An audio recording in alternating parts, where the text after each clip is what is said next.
यहाँ कोई गुजर पहाड़ी का मसला नहीं है। मेरे स्टेज पे आपने देखा होगा हर जात बरादरी का आदमी, इधर आप नज़र दौड़ाएं सब लोग बैठे हुए हैं। ये तो एक मीडिया की क्रिएशन है और दूसरा उन लोगों की क्रिएशन है जो खुद कामचोर हैं, जो ये समझते हैं कि ये दुकान खोलेंगे, हम गंदे अंडों की दुकान चलाएंगे और हमें कुछ फ़ायदा मिलेगा। बाकी कोई गुजर पहाड़ी यहाँ नहीं है। हम सब लोग बड़े प्यार से रह रहे हैं, बड़े इत्फाक से रह रहे हैं। मैं यहाँ 15 साल मैंने एज ए लेजिस्लेटर काम किया। अब मैंडर में घूम फिर के देखें, मैंने स्टेज से भी एक गांव का नाम लिया था, बालाकोट भुरुती।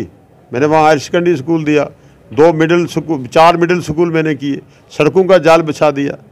और तो मुझे जितने मिलते थे वहाँ आज भी शायद उससे कम या थोड़ा सा ज़्यादा मिल जाएंगे, लेकिन काम तो मैंने हर जगह किया है। यहाँ पहाड़ियों का काम भी किया है, गुजरों का भी किया है। अगर कोई नहीं कर सका तो अपना काम भी नहीं कर सका। मान लीजिए मैंने पठाना तीर का स्कूल अपग्रेड नहीं कर पाया, हालांकि पठान तीर स्कूल जो है मेरा स्कूल था, मैं वहाँ पढ़ा हूँ, मेरे बच्चे वहाँ पढ़ते हैं। तो ये ज़रूरी नहीं होता है ये कि पहाड़ी काम गुजरों का नहीं करेगा, गुजर पहाड़ियों का नहीं करेगा, ये गलत बात है। बातचीत करने के लिए जुड़ चुके हैं जावेद राना साहब, जो कि नेशनल कॉन्फ्रेंस के कैंडिडेट है मेंढर असेंबली सेगमेंट पे। और आज यहाँ पे एक मेगा कन्वेंशन हुआ जिसमें नायब सदर नेशनल कॉन्फ्रेंस के उमर अब्दुल्ला और साथ साथ मियां अल्ताफ़ भी मौजूद थे। मज़ीद बातचीत करेंगे इनसे और जानने की कोशिश करेंगे कि किस तरीके का सियासी माहौल इस वक्त मेंढर में चल रहा है और आज के कन्वेंशन के हवाले से भी बातचीत करेंगे। जावेद साहब, पहले आपका खैर मकदम। जानना चाहेंगे आज के कन्वेंशन के हवाले से कितनी एक्सपेक्टेशन है, जो आज कन्वेंशन में भीड़ है वो 25 तारीख को वोट में कन्वर्ट होगी? इंशाअल्लाह इससे ज़्यादा कन्वर्ट होगी। लोगों ने अपना माइंड बना लिया है, लोग नेशनल कॉन्फ्रेंस के साथ, और नेशनल कॉन्फ्रेंस का जो यहाँ खादम जावेद राना है, जो यहाँ अपनी सर्विसेज मैंने कौम व मिलत के लिए अपनी ज़िंदगी जिन जान वक़फ़ किया हुआ है। मैं हमेशा लोगों के साथ खड़ा रहा हूँ, मुश्किल से मुश्किल टाइम में भी।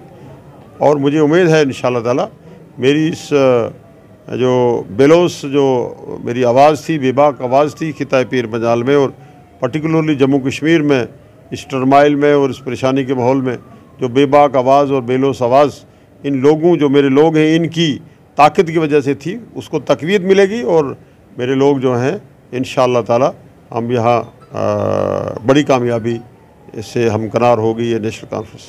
तो 10 साल के बाद ये इलेक्शन हो रहा है असेंबली का, कितना इम्पोर्टेंट इलेक्शन जो है आप इसको समझते हो?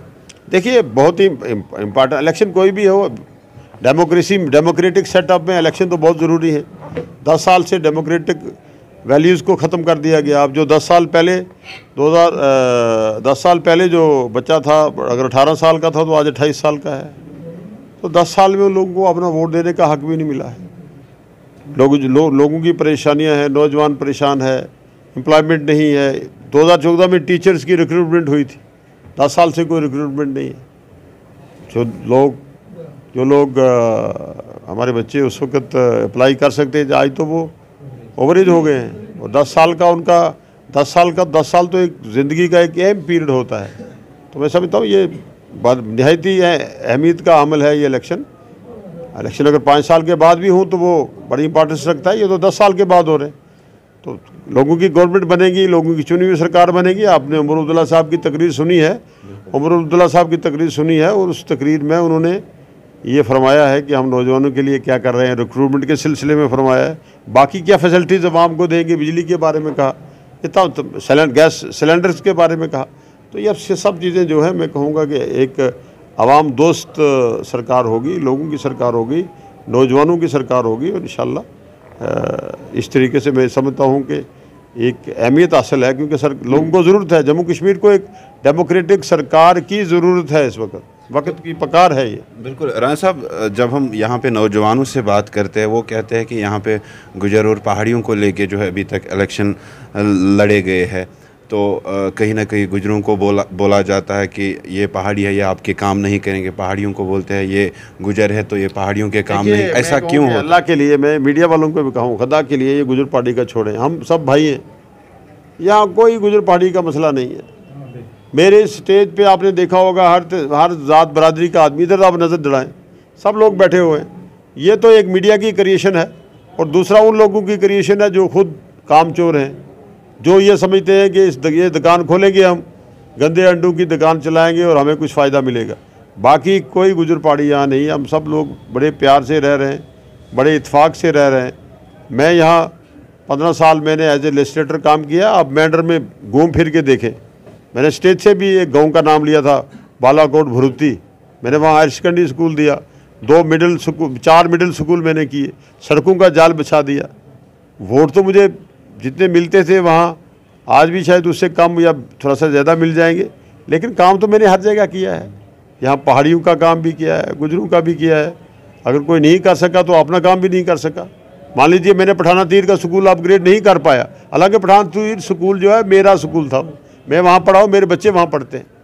तो ये ज़रूरी नहीं होता है ये कि पहाड़ी काम गुजरों का नहीं करेगा, गुजर पहाड़ियों का नहीं करेगा, ये गलत बात है। एक लीडर की वीडियो जो है वायरल है इस वक्त सोशल है।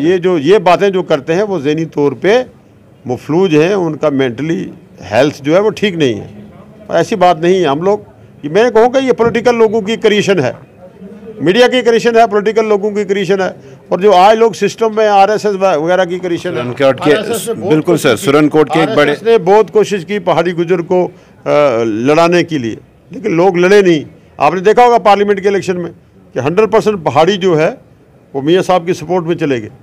आज भी ये लग रहा है कि मुझे जो सपोर्ट मिल रही है वो सिर्फ गुजरों की थोड़ी है, यहाँ मेरे साथ गुजर पहाड़ी सब लोग हैं। आपने देखा होगा कि 40-45 हज़ार का जम्मे गफीर था आज, तो इसमें तो सब लोग शामिल थे। एक कम्युनिटी को लेके तो कोई लीडर बन नहीं सकता है, एमएलए बन नहीं सकता है, सब लोग मिलते हैं तो फिर ये कारवां चलता है। और ये मैं नकारता हूँ इस बात को, टोटली मैं नकारता हूँ कि ये एजेंसियों की क्रिएशन है, मीडिया की क्रिएशन है, और उन लोगों की क्रिएशन है जो ज़हनी तौर पे मफलूज है, ये पहाड़ियों गुजर। बाकी जो है यहाँ अमन से रह रहे लोग, भाईचारे से रह रहे हैं, तो आपसी भाईचारा और अमन ये जो है अपनी प्यार और अखुवत इन लोगों में कूट कूट कर भरी है। बिल्कुल सर, बेसिकली सुरनकोट के एक बड़े नेता है, उन्होंने ऐसा स्टेटमेंट दिया, तो इसी हवाले से मैंने ये मुझे नहीं लगता किसने दिया होगा वो स्टेटमेंट। भारतीय जनता पार्टी का नेता है, वहाँ से कंटेस्ट कर रहे हैं। वो जो बैसाखी पे चल रहे हैं, तो उन्होंने कोई ना कोई चिंगारी तो लगानी है, फूंकनी है। जो खुद बैसाखी पे लोग चलते हैं, उन्होंने कुछ ना कुछ तो कहना है, अदरवाइज ऐसी है बात नहीं। उनको क्यों ज़रूरत पड़ी है? उन्होंने रिप्रेजेंट किया है सुरनकोट को। वो तो कहते हैं मैं सबका पीर हूँ। अगर पीर साहब के हैं, नियाज साहब से आती है, तो फिर गुजर पार्टी करने की कौन सी बात है? अगर वो पीर साहब के हो सकते हैं तो फिर उनको क्या ऑब्जेक्शन है?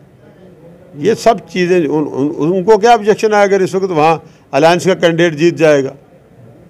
और जो पिछली बार डीडीसी जब बना, पहाड़ी बरादरी के लोगों की सपोर्ट की वजह से बना।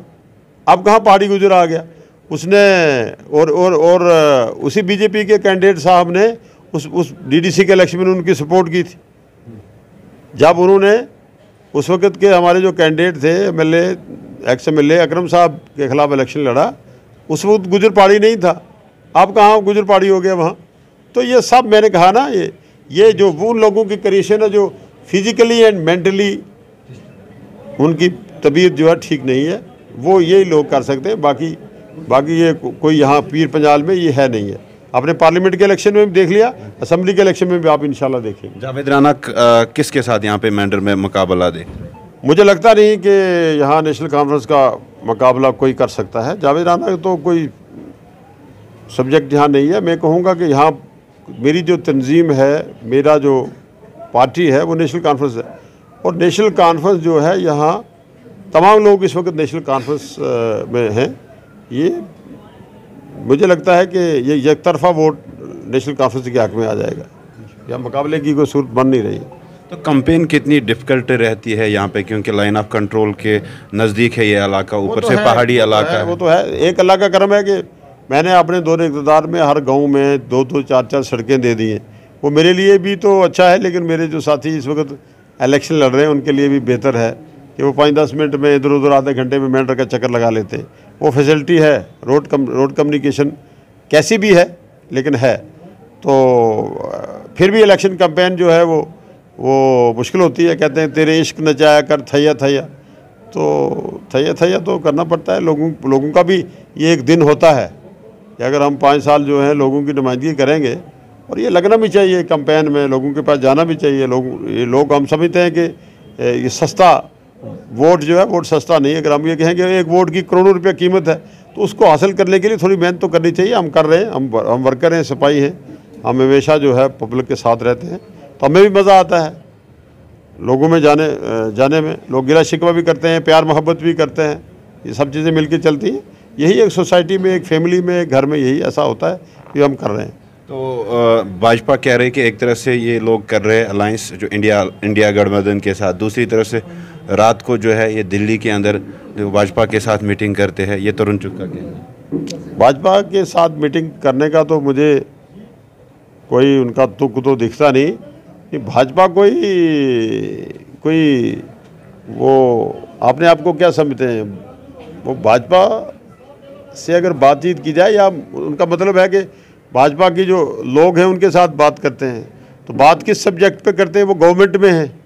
अगर बात की जाए तो वो अपने आप को क्यों हकीर समझते हैं कि उनके साथ बात भी कोई नहीं कर सकता।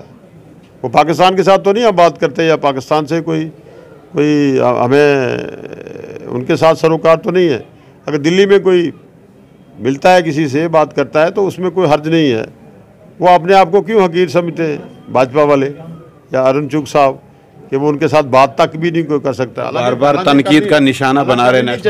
करनी नहीं चाहिए। भाजपा से बात करते हैं ना, वो अपने आप को क्या कोई एंटी नेशनल एलिमेंट्स हैं, वो बात करने का तो मुझे लगता नहीं कि बात करने का कोई ऐसी बात तो है नहीं है कि हमारा कोई आदमी उससे बात करेगा। लेकिन अगर कोई बात की भी जाए किसी सब्जेक्ट पे, देवेंद्र रैना ने भी कहीं ना कहीं 2014 का इशारा, जो उमर साहब ने भी स्टेज से कहा था कि 2014 के लिए उमर साहब ने डिटेल में बता लिया कि जो 25 साल में हमारा नहीं हो सका, तो अब वो भाजपा का कितना होगा, या जो हमारे साथ जो द्रोगोई से काम लिया है, वो अब उसके कोलो फेल में कितना वो है सही बात है, वो तजाद है, या कितनी परफेक्ट बात कह रहा है वो तो आप उसके पास ट्रैक से हम देख सकते हैं। तो कल अमित शाह का भी दौरा है, मेंढर ही आ रहे हैं वो, और दूसरी तरफ से अगर खिताई पीर पंजाल की हम बात करें तो नेशनल कॉन्फ्रेंस को कितना मजबूत है, कितनी सीटों पे यहाँ पे मजबूत है? नेशनल कॉन्फ्रेंस इंशाल्लाह यहाँ मेजॉरिटी ऑफ सीट्स जीतेगी। अमित शाह जी यहाँ आ रहे हैं, बड़ा अच्छा है। इससे पहले भी उनको यहाँ आना चाहिए था। हमारी मसाइल हैं, हमारी प्रॉब्लम रही हैं, लेकिन वो लेके क्या आ रहे हैं वो पूरे देश में उन्होंने मुसलमानों को दिया क्या है? उनकी पूरी कैबिनेट में कोई मुसलमान नहीं है। उन्होंने किसी मुसलमान को पार्लियामेंट का इलेक्शन में मैंडेट नहीं दिया। अब तो ये उनकी मजबूरी पड़ी है। यहाँ कोशिश करते हैं लोगों को आपस में लड़ाने की। यहाँ एक हमारे दोस्त को मैंडेट दे दिया है, तो वो भी कोई बीजेपी से है नहीं है। अब मैंडेट दे दिया, उनकी कैंपेन के लिए भी आ रहे हैं। उनको मेंढर का ज़्यादा फिक्र है।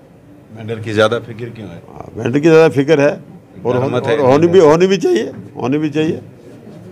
चाहिए उनको मेंढर की फिक्र।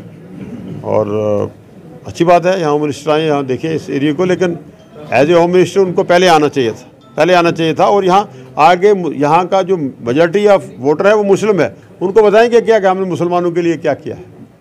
मुझे बताइए, वो क्या कहेंगे कि देश भर के जो 30 करोड़ मुसलमान है उनको कितनी रिप्रेजेंटेशन दी है हमने। यही ना लिंचिंग, दाढ़ी के नाम पे, टोपी के नाम पे, मस्जिद के नाम पे, मंदिर के नाम पे लोगों को मार दिया जाता है, मौत के घाट उतार दिया जाता है। कोई रिप्रेजेंटेशन नहीं है।